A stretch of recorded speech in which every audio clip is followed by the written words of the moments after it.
अस्सलाम वालेकुम, my name is Maruk Shakeel and welcome to my YouTube channel. उम्मीद करती हूँ आप सब खैरियत से होंगे। आज जो है वो मैं आपको इको 401 के शॉर्ट नोट्स के जो है वो पार्ट थर्ड करवा रही हूँ। लेक्चर नंबर 11 से हमने स्टार्ट करना है। पिछली वीडियो में मैंने आपको लेक्चर नंबर 10 तक जो है वो इसके शॉर्ट नोट्स दिए थे। आज जो है वो लेक्चर नंबर 11 से स्टार्ट कर रही हूँ, जिसका नेम है 11 जो चैप्टर नंबर है उसका नेम है consumer behaviour consumption side analysis. ठीक है, इसकी जो फर्स्ट डेफिनेशन है वो है इंडिफरेंस कर्व की। इंडिफरेंस कर्व क्या होती है? इसमें ये भी आ सकता है कि डिफाइन इंडिफरेंस कर्व या व्हाट इज इंडिफरेंस कर्व। ठीक है, उसकी डेफिनेशन है कि indifference curve is a line which chart out all different point on which consumer is indifferent with respect to utility he derives. ठीक है, नेक्स्ट जो इसकी डेफिनेशन है वो है मार्जिनल रेट ऑफ सब्सटीट्यूशन। ठीक है, सेकेंड इसकी डेफिनेशन है। इसमें यही दो डेफिनेशन इंपॉर्टेंट है, बाकी इसमें कोई चैप्टर में कोई भी चीज़ इंपॉर्टेंट नहीं है।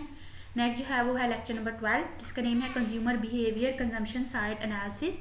ठीक है, इसमें जो है वो नॉर्मल गुड्स की डेफिनेशंस है, गिफन गुड्स की, difference between normal and Giffen goods भी आ सकता है। ठीक है, शॉर्ट क्वेश्चन में। ठीक है, नेक्स्ट जो है वो इसकी डेफिनेशन है वो है इनकम कंजम्पशन कर्व की, जिसको आईसीसी भी कहते हैं। ICC stand for income consumption curve. ठीक है, इसकी डेफिनेशन भी आ सकती है। नेक्स्ट जो है वो सब्सटीट्यूशन इफेक्ट की भी डेफिनेशन आ सकती है, इनकम इफेक्ट की भी आ सकती है। ठीक है ना, और जो गिफन गुड है उसका इनकम इफेक्ट कौन सा होता है, पॉजिटिव होता है, नेगेटिव होता है, ये भी पूछा जा सकता है। ठीक है, नेक्स्ट जो है वो है producer behaviour production side analysis, यानी प्रोड्यूसर का बिहेवियर क्या है। ठीक है, इसमें जो है वो सबसे पहले फॉर्म की डेफिनेशन आएगी कि फॉर्म क्या चीज़ होती है। आपको पता है firm is an organise form of production in which someone or collection of individual are involve in the production of good and services. ठीक है, यानी फॉर्म एक ऑर्गेनाइज फॉर्म ऑफ प्रोडक्शन है। फिर टाइप ऑफ फॉर्म्स कौन कौन सी हो सकती हैं? सोल प्रोप्राइटरशिप, पार्टनरशिप, ठीक है, लिमिटेड कंपनी, ये सारी इसकी टाइप्स हैं। ठीक है, नेक्स्ट जो है वो शॉर्ट रन लॉन्ग रन।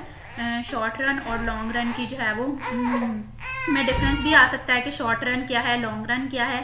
ठीक है, नेक्स्ट जो है वो the law of diminishing marginal returns भी आ सकता है कि law of diminishing marginal return क्या है। ठीक है, स्टेट दैट, तो मैं आपको शॉर्ट रन लॉन्ग रन के बारे में बता रही थी कि शॉर्ट रन जो है वो मैक्रो इकोनॉमिक एनालिसिस है। ठीक है ना, इसमें शॉर्ट रन की डिफरेंस बिटवीन शॉर्ट रन और लॉन्ग रन भी आ सकता है। ठीक है, आपको आप इसकी ये जो मैंने 2 लाइंस की जो लिखी है डेफिनेशन आप ये भी दे सकती हैं। And law of diminishing marginal return, ये बहुत इंपॉर्टेंट लॉ है। ठीक है, इसकी डेफिनेशन भी आपने अच्छी तरह से याद रखनी है। नेक्स्ट है एवरेज फिजिकल प्रोडक्ट, इसकी डेफिनेशन प्लस फॉर्मूला, ये बहुत इंपॉर्टेंट है। ठीक है, नेक्स्ट है मार्जिनल फिजिकल प्रोडक्ट। ठीक है ना, ये भी बहुत ज़्यादा इंपॉर्टेंट है। डिफरेंस भी आ सकता है, difference between average physical product and marginal physical product. ठीक है, नेक्स्ट जो है वो है producer behaviour production side analysis. ठीक है, लेक्चर नंबर 14 है। इसमें इकोनॉमिक्स ऑफ स्केल भी आ सकता है। ठीक है, एक्सटर्नल इकोनॉमीज भी आ सकता है या इंटरनल इकोनॉमीज भी आ सकता है। डिस इकोनॉमीज ऑफ स्केल भी आ सकता है। ठीक है, difference between economics of scale and dis economics of scale भी आ सकता है, इसका डिफरेंस आ सकता है। इसकी डेफिनेशन भी बहुत ज़्यादा इंपॉर्टेंट है, ये भी आपने याद रखनी है। ठीक है, नेक्स्ट जो है वो लेक्चर नंबर 15 में जो है वो है प्रोड्यूसर बिहेवियर यानी प्रोडक्शन साइड एनालिसिस, ये भी कंटिन्यूड है। ठीक है, इसमें आइसोक्वेंट की डेफिनेशन आ सकती है कि आइसोक्वेंट क्या है। ठीक है, और जो है वो नेक्स्ट जो इसमें जो है वो संक कॉस्ट डिफाइन करें संक कॉस्ट को। ठीक है, संक कॉस्ट भी इंपॉर्टेंट है। ठीक है ना, इसकी डेफिनेशन भी इंपॉर्टेंट है, तो ये आपने ध्यान से देख लेनी है। आइसोकरेंट वेरी वेरी इंपॉर्टेंट है, शॉर्ट क्वेश्चन में ये आ जाता है होता है। ठीक है, इसका ग्राफ भी वो दे सकते हैं। ठीक है, आपने इसका ग्राफ भी कर लेना है। संक कॉस्ट भी आपने अच्छी तरीके से कर लेनी है। नेक्स्ट जो है वो लेक्चर नंबर 16 है, जिसमें प्रोड्यूसर बिहेवियर आ जाता है, जिसमें कॉस्ट एनालिसिस यानी आता है variable cost is very very important, इसकी डेफिनेशन बहुत ज़्यादा इंपॉर्टेंट है, ये आपने अच्छी तरीके से करनी है। और फिक्स कॉस्ट भी बहुत ज़्यादा इंपॉर्टेंट है। फिक्स कॉस्ट, ये जितनी भी लेक्चर नंबर 16 की डेफिनेशन है ये वेरी वेरी इंपॉर्टेंट है। मैंने शॉर्ट करके दी हुई हैं, आपने अच्छी तरह से प्रिपेयर कर लेनी है। नेक्स्ट जो है वो है टोटल कॉस्ट की डेफिनेशन और इसका फॉर्मूला भी बहुत इंपॉर्टेंट है। नेक्स्ट जो है वो है एवरेज वेरिएबल कॉस्ट का भी फॉर्मूला इंपॉर्टेंट है, ये आपने ज़रूर करना है। एवरेज फिक्स कॉस्ट की भी डेफिनेशन है, ये भी बहुत ज़्यादा इंपॉर्टेंट है। जितनी भी ये लेक्चर नंबर 16 की डेफिनेशन है ये बहुत ज़्यादा इंपॉर्टेंट है। ठीक है, नेक्स्ट जो है वो मार्जिनल कॉस्ट भी बहुत ज़्यादा इंपॉर्टेंट है। लेक्चर नंबर 17 में revenue and profit maximisation analysis आ जाता है। इसमें सबसे पहले जो है वो है रेवेन्यू की डेफिनेशन। रेवेन्यू बहुत ज़्यादा इंपॉर्टेंट है, इसकी डेफिनेशन छोटी सी है, इसको आपने अच्छे से प्रिपेयर कर लेना है, ठीक है। नेक्स्ट जो है वो price taking firm and price making firm, difference आ जाता है, difference between price taking firm and price making firm, ठीक है। ये भी बहुत ज़्यादा इंपॉर्टेंट है, छोटी सी इसकी है डेफिनेशन, ये आपने ज़रूर कर लेनी है। नेक्स्ट जो है वो है profit maximisation analysis and market structure, lecture number 18 है, ठीक है। इसमें जो है वो प्रॉफिट मैक्सिमाइजेशन का यानी फॉर्मूला बहुत ज़्यादा इंपॉर्टेंट है। इसमें से जो है वो आपको कोई भी क्वेश्चन दे सकते हैं, कंसेप्चुअल एक क्वेश्चन दे देते हैं, उसमें आपने ये फार्मूला लगाकर तो आपने जो है वो ये फाइंड करना होता है, ठीक है। ये फार्मूला आपने याद रखने हैं, ठीक है, ये बहुत ज़्यादा इंपॉर्टेंट है।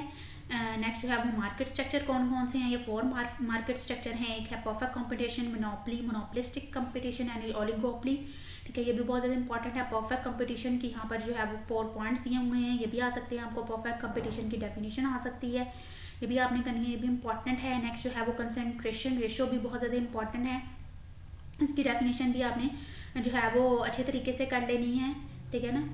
परफेक्ट कंपटीशन के 4 पॉइंट्स हैं, ये भी अच्छे से करनी है, और कंसंट्रेशन रेशियो भी आपने अच्छी तरीके से इस चैप्टर्स में जो है वो कर लेनी है।